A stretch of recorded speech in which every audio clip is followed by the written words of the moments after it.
So what's going on, guys? Welcome to another quick video. In this quick video I'm gonna show you how to fix code P3400 and code P3497, and most of the time you guys can get it fixed for free.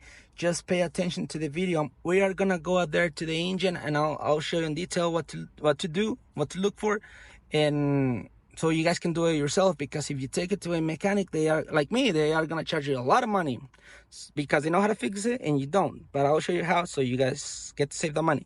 So pretty much the code P3400 stands for bank 1 cylinder deactivation system, and the code P3497 stands for bank 2 cylinder deactivation system. Remember that. So let's go out there. So check this out, it's very simple. So basically this is what's going on, guys. This is bank 2 on the front always, and bank 1 it's on the back. So basically this is your oil pressure sensor, oil pressure switch on the back right here.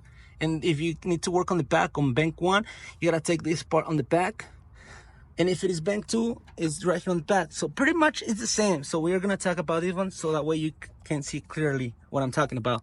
So first of all, you need to remove this bolt right here, and this bolt and this bolt. Don't mess with this on the bottom or the one on the bottom here. Don't mess with that, because if you get that loose, it might probably start leaking.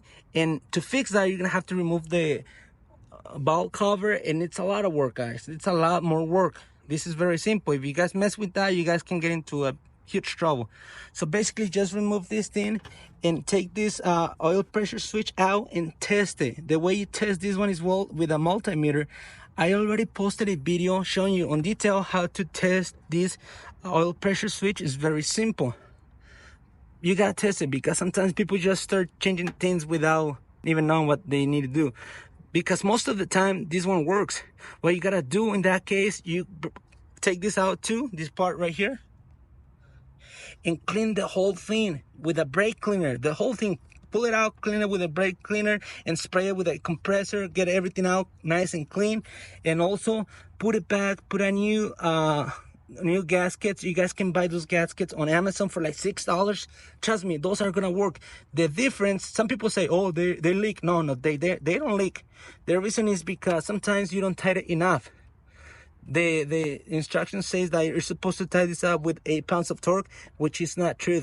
Go with more.